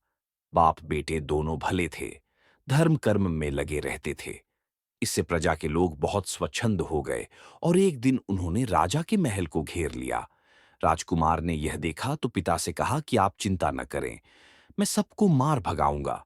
राजा बोला, नहीं, ऐसा मत करो। युधिष्ठिर भी महाभारत करके पछताए थे। इसके बाद राजा अपने गोत्र के लोगों को राज्य सौंप राजकुमार के साथ मल्लयाचल पर जाकर मढ़ी बनाकर रहने लगा। वहां जीमूत वाहन की एक आश के बेटे से दोस्ती हो गई। एक दिन दोनों पर्वत पर भवानी के मंदिर में गए तो दैव योग से उन्हें मलयकेतु राजा की पुत्री मिली। दोनों एक दूसरे पर मोहित हो गए। जब कन्या के पिता को मालूम हुआ तो उसने अपनी बेटी उसे ब्याह दी। एक रोज की बात है कि जीमूत वाहन को पहाड़ पर एक सफेद ढेर दिखाई दिया। पूछा तो मालूम हुआ कि पाताल से बहुत से नाग आते हैं जिन्हें गरुड़ खा लेता है। यह ढेर उन्हीं की हड्डियों का है। उसे देखकर जीमूत वाहन आगे बढ़ गया। कुछ दूर जाने पर उसे किसी के रोने की आवाज सुनाई दी। पास गया तो देखा कि एक बुढ़िया रो रही है। कारण पूछा तो उसने बताया कि आज उसके बेटे शंखचूड़ नाग की बारी है। उसे गरुड़ आकर खा जाएगा। जीमूत वाहन ने कहा, मां, तुम चिंता न करो, मैं उसकी जगह चला जाऊंगा। बुढ़िया ने बहुत समझाया पर वह न माना। इसके बाद गरुड़ आया और उसे चोंच में पकड़कर उड़ा ले गया। संयोग से राजकुमार का बाजूबंद गिर पड़ा, जिस पर राजा का नाम खुदा था। उस पर खून लगा था। राजकुमारी ने उसे देखा। वह मूर्छित हो गई। होश आने पर उसने राजा और रानी को सब हाल सुनाया। वे बड़े दुखी हुए और जीमूत वाहन को खोजने निकले। तभी उन्हें शंखचूड़ मिला। उसने गरुड़ को पुकार कर कहा, हे गरुड़, तू इसे छोड़ दे, बारी तो मेरी थी। गरुड़ ने राजकुमार से पूछा, तू अपनी जान क्यों दे रहा है? उसने कहा, उत्तम पुरुष को हमेशा दूसरों की मदद करनी चाहिए। ये सुनकर गरुड़ बहुत खुश हुआ। उसने राजकुमार से वर मांगने को कहा। जीमूत वाहन ने अनुरोध किया कि सब सांपों को जिला दो। गरुड़ ने ऐसा ही किया। फिर उसने कहा, तुझे अपना राज्य भी मिल जाएगा। इसके बाद वे लोग अपने नगर को लौट आए। लोगों ने राजा को फिर गद्दी पर बिठा दिया। इतना कहकर बेताल बोला, हे राजन, यह बताओ, इसमें सबसे बड़ा काम किसने किया? राजा ने कहा, शंखचूड़ ने। बेताल ने पूछा, कैसे? राजा बोला, जीमूत वाहन जाति का क्षत्रिय था। प्राण देने का उसे अभ्यास था। लेकिन बड़ा काम तो शंखचूड़ ने किया, जो अभ्यास न होते हुए भी जीमूत वाहन को बचाने के लिए अपनी जान देने को तैयार हो गया। इतना सुनकर बेताल फिर पेड़ पर जा लटका। राजा उसे लाया तो उसने फिर एक कहानी सुनाई। अधिक साहसी कौन? बेताल 25वीं 17वीं कहानी। चंद्रशेखर नगर में रत्नदत्त नाम का एक सेठ रहता था। उसके एक लड़की थी। उसका नाम था उन्मादिनी। जब वह बड़ी हुई तो रत्नदत्त ने राजा के पास जाकर कहा कि आप चाहें तो उससे ब्याह कर लीजिए। राजा ने 3 दासियों को लड़की को देख आने को कहा। उन्होंने उन्मादिनी को देखा तो उसके रूप पर मुग्ध हो गईं। लेकिन उन्होंने यह सोचकर कि राजा उसके वश में हो जाएगा, आकर कह दिया कि वह तो कुलक्षणी है। राजा ने सेठ से इनकार कर दिया। इसके बाद सेठ ने राजा के सेनापति बलभद्र से उसका विवाह कर दिया। वे दोनों अच्छी तरह से रहने लगे। एक दिन राजा की सवारी उस रास्ते से निकली। उस समय उन्मादिनी अपने कोठे पर खड़ी थी।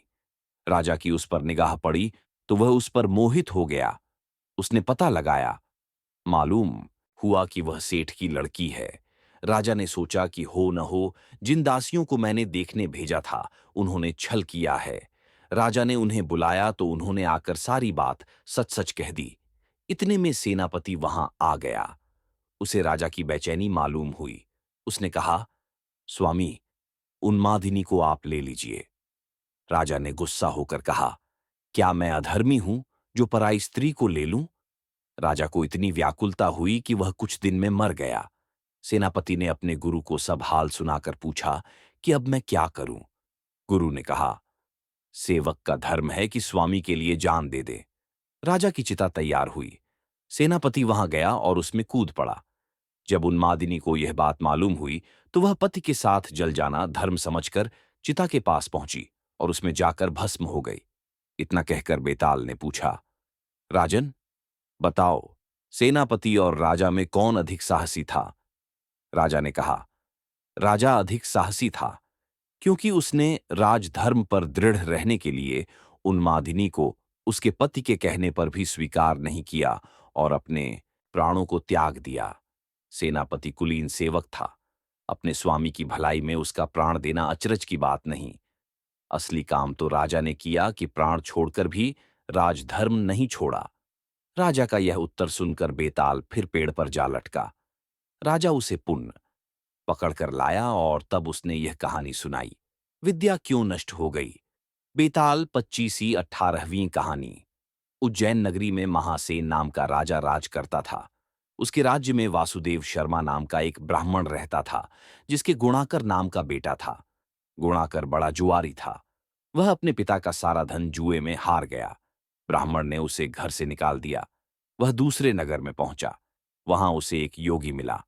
उसे हैरान देखकर उसने कारण पूछा तो उसने सब बता दिया।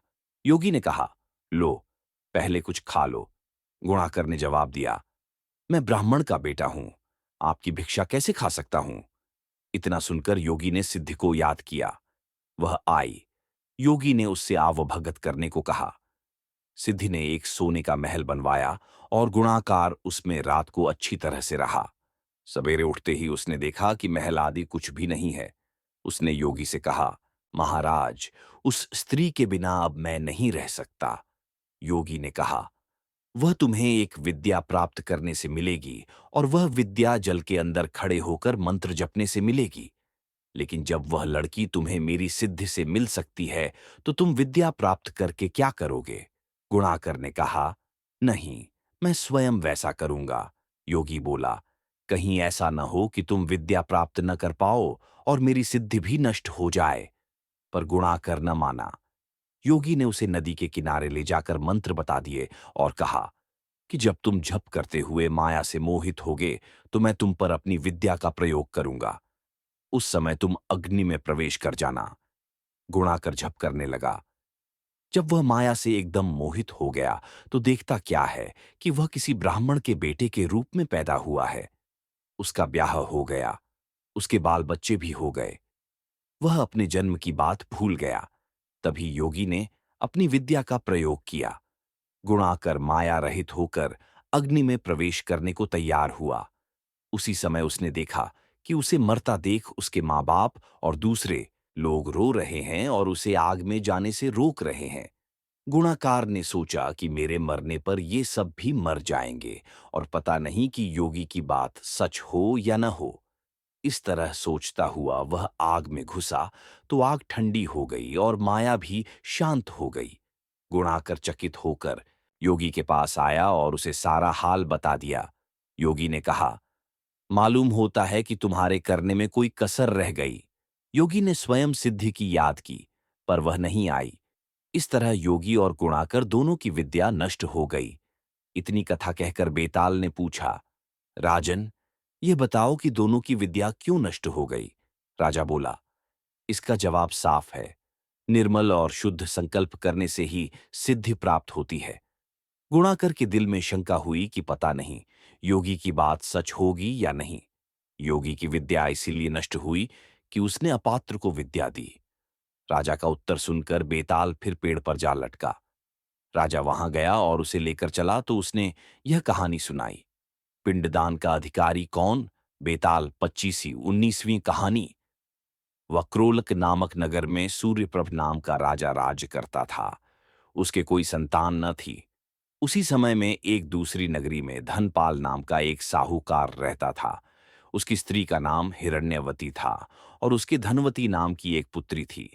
जब धनवती बड़ी हुई तो धनपाल मर गया और उसके नाते रिश्तेदारों ने उसका धन ले लिया। हिरण्यवती अपनी लड़की को लेकर रात के समय नगर छोड़कर चल दी। रास्ते में उसे एक चोर सूली पर लटकता हुआ मिला। वह मरा नहीं था।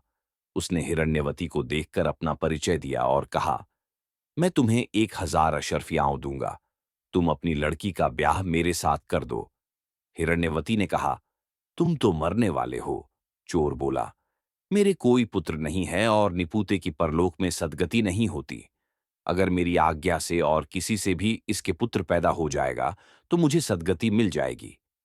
हिरण्यवती ने लोभ के वश होकर उसकी बात मान ली और धनवती का ब्याह उसके साथ कर दिया। चोर बोला, इस बड़ के पेड़ के नीचे अशर्फियाओं घड़ी हैं, सो ले लेना और मेरे प्राण निकलने पर मेरा क्रियाकर्म करके तुम अपनी बेटी के साथ अपने नगर में चली जाना। इतना कहकर चोर मर गया। हिरण्यवती ने जमीन खोदकर अशर्फियाओं निकाली, चोर का क्रियाकर्म किया और अपने नगर में लौट आई। उसी नगर में वसुदत्त नाम का एक गुरु था, जिसके मन स्वामी नाम का शिष्य था। वह शिष्य एक वेश्या से प्रेम करता था। वेश्या उससे 500 अशर्फियाओं मांगती थी। वह कहां से लाकर देता। संयोग से धनवती ने मनस्वामी को देखा और वह उसे चाहने लगी। उसने अपनी दासी को उसके पास भेजा। मनस्वामी ने कहा कि मुझे 500 अशर्फियाओं मिल जाएं तो मैं एक रात धनवती के साथ रह सकता हूं। हिरण्यवती राजी हो गई। उसने मनस्वामी को 500 अशर्फियां दे दी। बाद में धनवती के एक पुत्र उत्पन्न हुआ। उसी रात शिवाजी ने सपने में उन्हें दर्शन देकर कहा, तुम इस बालक को 1,000 अशर्फियों के साथ राजा के महल के दरवाजे पर रखाओ। मां बेटी ने ऐसा ही किया। उधर शिवाजी ने राजा को सपने में दर्शन देकर कहा, तुम्हारे द्वार पर किसी ने धन के साथ लड़का रख दिया है, उसे ग्रहण करो। राजा ने अपने नौकरों को भेजकर बालक और अशर्फियों को मंगा लिया। बालक का नाम उसने चंद्रप्रभ रखा। जब वह लड़का बड़ा हुआ तो उसे गद्दी सौंपकर राजा काशी चला गया और कुछ दिन बाद मर गया। पिता के ऋण से उऋण होने के लिए चंद्रप्रभ तीर्थ करने निकला। जब वह घूमते हुए गयाकूप पहुंचा और पिंडदान किया तो उसमें से 3 हाथ एक साथ निकले। चंद्रप्रभ ने चकित होकर ब्राह्मणों से पूछा कि किसको पिंड दूं। उन्होंने कहा, लोहे की कील वाला चोर का हाथ है, पवित्री वाला ब्राह्मण का है और अंगूठी वाला राजा का। आप तय करो कि किसको देना है। इतना कहकर बेताल बोला, राजन, तुम बताओ कि उसे किसको पिंड देना चाहिए। राजा ने कहा, चोर को, क्योंकि उसी का वह पुत्र था। मनस्वामी उसका पिता इसलिए नहीं हो सकता कि वह तो एक रात के लिए पैसे से खरीदा हुआ था। राजा भी उसका पिता नहीं हो सकता क्योंकि उसे बालक को पालने के लिए धन मिल गया था। इसलिए चोर ही पिंड का अधिकारी है। इतना सुनकर बेताल फिर पेड़ पर जा लटका और राजा को वहां जाकर उसे लाना पड़ा। रास्ते में फिर उसने एक कहानी सुनाई। बालक क्यों हंसा। बेताल 25वीं 20वीं कहानी। चित्रकूट नगर में एक राजा रहता था। एक दिन वह शिकार खेलने जंगल में गया। घूमते घूमते वह रास्ता भूल गया और अकेला रह गया। थक कर वह एक पेड़ की छाया में लेटा कि उसे एक आर्षी कन्या दिखाई दी। उसे देखकर राजा उस पर मोहित हो गया। थोड़ी देर में आर्षी स्वयं आ गए। आर्षी ने पूछा, तुम यहां कैसे आए हो। राजा ने कहा, मैं शिकार खेलने आया हूं। आर्षी बोले, बेटा, तुम क्यों जीवों को मारकर पाप कमाते हो। राजा ने वादा किया कि मैं अब कभी शिकार नहीं खेलूंगा। खुश होकर आर्षी ने कहा, तुम्हें जो मांगना हो मांग लो।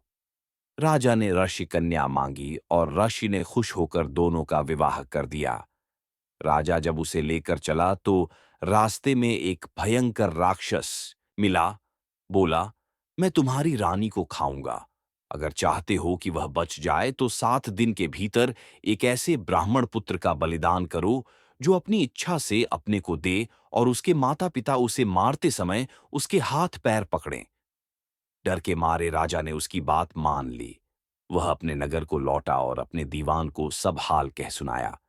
दीवान ने कहा, आप परेशान न हो, मैं उपाय करता हूं। इसके बाद दीवान ने 7 बरस के बालक की सोने की मूर्ति बनवाई और उसे कीमती गहने पहनाकर नगर नगर और गांव गांव घुमवाया। ये कहलवा दिया कि जो कोई 7 बरस का ब्राह्मण का बालक अपने को बलिदान के लिए देगा और बलिदान के समय उसके माँ बाप उसके हाथ पैर पकड़ेंगे, उसी को यह मूर्ति और 100 गांव मिलेंगे। ये खबर सुनकर एक ब्राह्मण बालक राजी हो गया। उसने माँ बाप से कहा, आपको बहुत से पुत्र मिल जाएंगे। मेरे शरीर से राजा की भलाई होगी और आपकी गरीबी मिट जाएगी। माँ बाप ने मना किया, पर बालक ने हट करके उन्हें राजी कर लिया। माँ बाप बालक को लेकर राजा के पास गए। राजा उन्हें लेकर राक्षस के पास गया।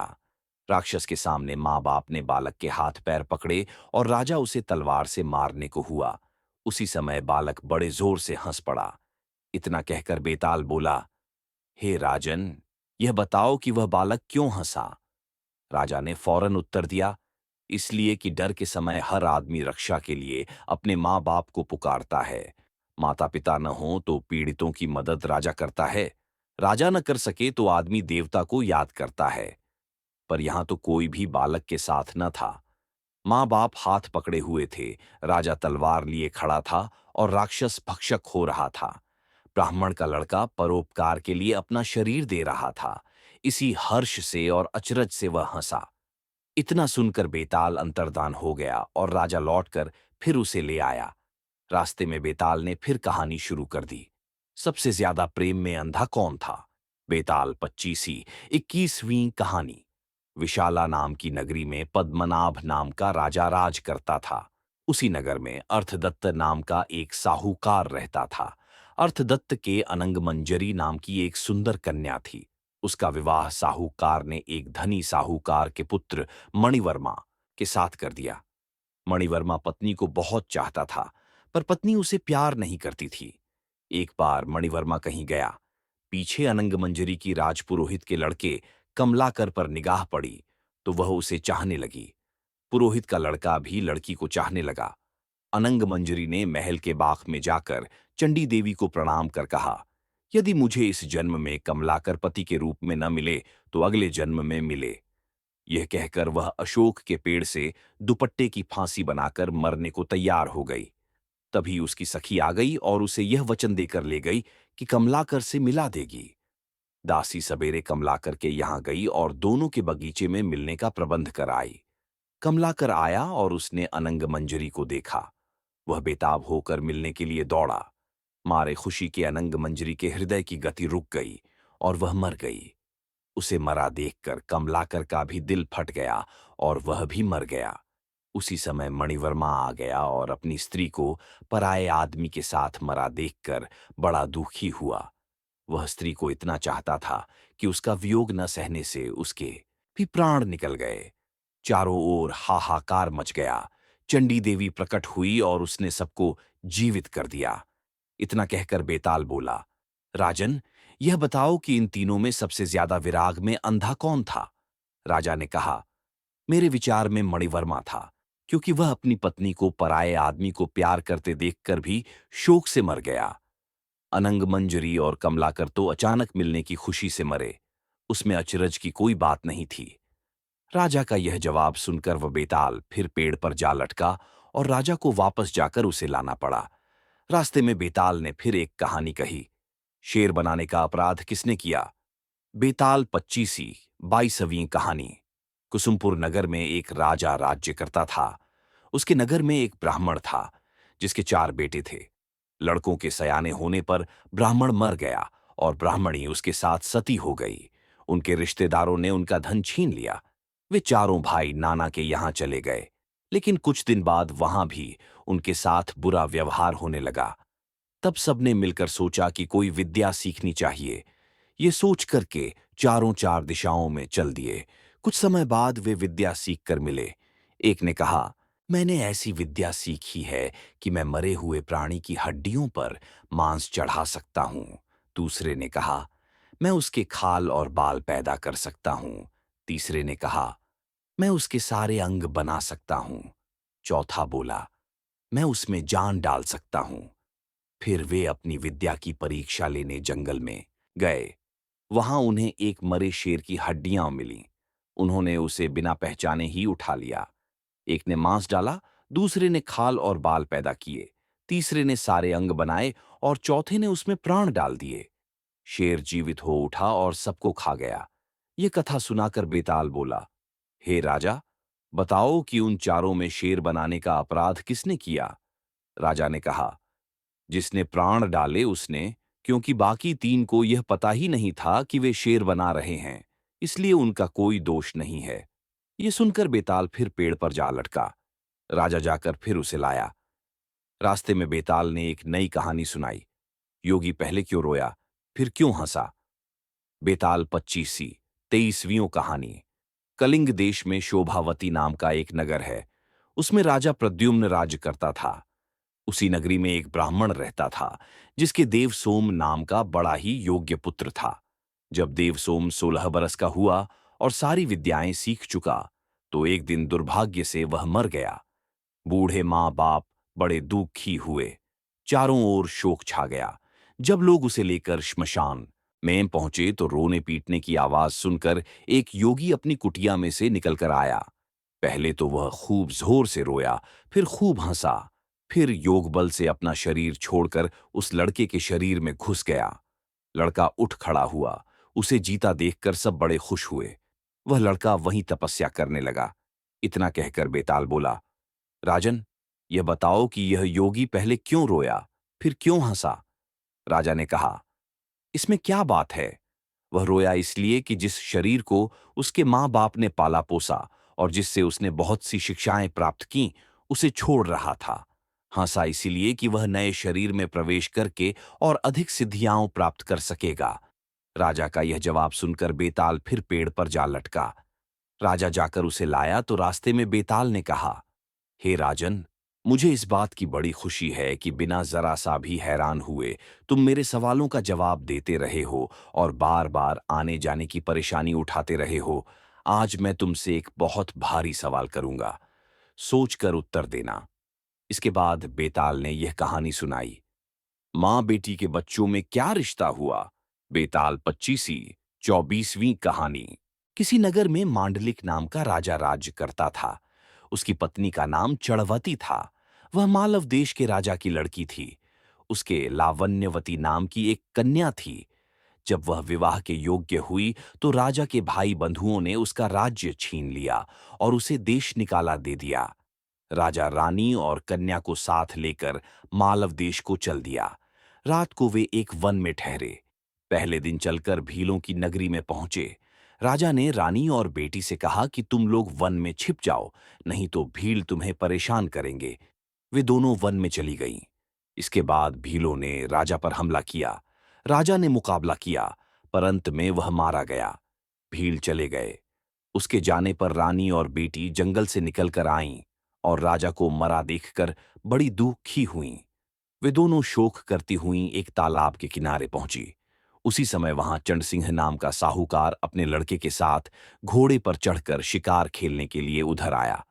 दो स्त्रियों के पैरों के निशान देखकर साहूकार अपने बेटे से बोला, अगर ये स्त्रियां मिल जों तो जाएं, जिससे चाहो विवाह कर लेना।